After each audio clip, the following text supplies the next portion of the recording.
Saudara-saudari yang terkasih, selamat pagi berkah dalam. Sudah kita memberi senyum hari ini, Minggu 30 Januari 2022. Salam sukacita untuk kita semua. Hari ini hari Minggu biasa yang keempat. Mari kita awali permenungan kita dengan tanda kemenangan Kristus dalam nama Bapa dan Putra dan Roh Kudus. Amin. Permenungan kita diambil dari Injil Lukas bab 4 ayat 21 sampai 30. Lalu ia memulai mengajar mereka, katanya, pada hari ini genaplah nas ini sewaktu kamu mendengarnya. Dan semua orang itu membenarkan dia dan mereka heran akan kata-kata yang indah yang diucapkannya, lalu kata mereka, bukankah ia ini anak Yusuf? Maka berkatalah ia kepada mereka, tentu kamu akan mengatakan pepatah ini kepadaku, hai tabib, sembuhkanlah dirimu sendiri. Perbuatlah di sini juga, di tempat asalmu ini, segala yang kami dengar yang telah terjadi di Kapernaum. Dan katanya lagi, aku berkata kepadamu, sesungguhnya tidak ada nabi yang dihargai di tempat asalnya. Dan aku berkata kepadamu, dan kataku ini benar.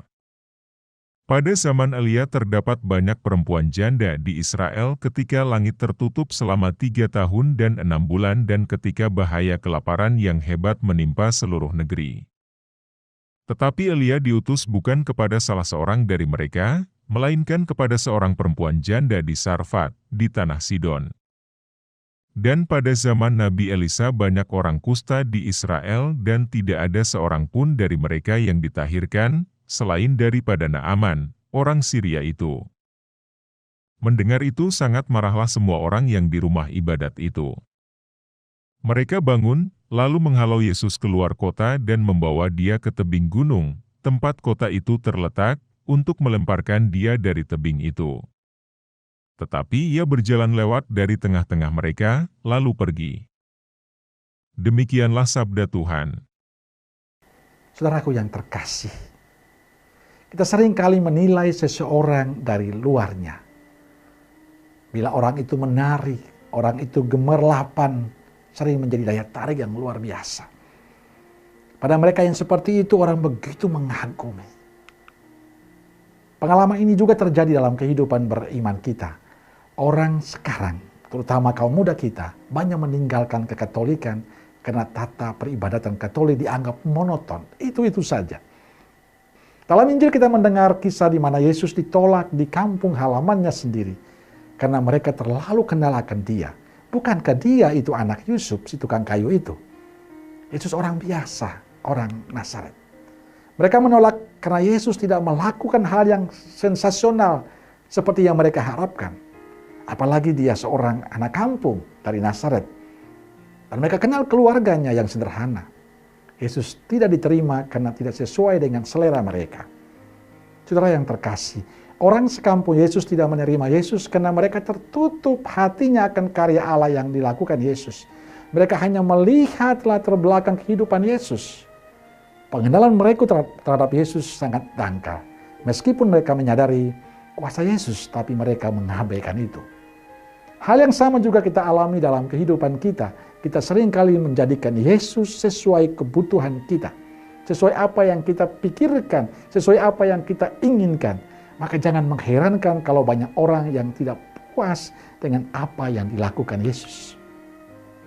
Sebenarnya mereka tahu tentang kuasa Yesus yang mengagumkan. Tapi karena mereka ingin Yesus melakukan sesuai yang mereka inginkan, maka mereka menolak Yesus. Mereka melakukan kegiatan rohani yang menurut keinginan mereka. Melakukan kegiatan rohani karena selera mereka. Saudara yang terkasih, apa yang dialami Yesus di kampung halamannya di Nazaret saat ini juga terjadi pada kehidupan kita. Banyak yang beriman karena apa yang dimintanya dikabulkan Tuhan. Apa yang dimohonnya dikabulkan Tuhan. Tapi bila doa-doanya belum dikabulkan Tuhan, orang mulai menjauh dan menyalahkan Tuhan. Orang malas ke gereja, orang malas berdoa. Mungkin saja orang-orang ini kita. Saudara yang terkasih, lewat kisah Injil hari ini saya ingin mengajak kita belajar akan 3 hal. Pertama, belajar untuk terus bersyukur akan kebaikan dan cinta Tuhan. Bersyukur karena dalam kerapuhan kita, dalam kekurangan, dalam kedosaan kita, Allah tetap mencintai kita. Allah tetap mengasihi kita. Kedua, kita belajar rendah hati di hadapan Tuhan. Artinya apa yang kita miliki saat ini, apa yang kita punyai saat ini, kemampuan dan segalanya itu bukan semata-mata kemampuan kita sendiri, tapi karena kemurahan Tuhan. Kita diingatkan akan keterbatasan kita. Kita diingatkan untuk selalu memiliki kerendahan hati dalam hidup. Dan ketiga, kita diingatkan untuk selalu mengandalkan Tuhan dalam hidup. Kita lebih pasrah pada rencana dan kehendak Tuhan. Lebih berserah diri. Kita semakin memiliki pengharapan dalam kehidupan beriman. Bahwa rencana Tuhan selalu indah untuk kita yang percaya. Amin. Semoga Allah yang Maha Kuasa memberkati saudaraku sekalian, Bapa, Putra, dan Roh Kudus. Amin. Roh Kudus Nazaret, doakanlah kami. Amin. Berkah dalam.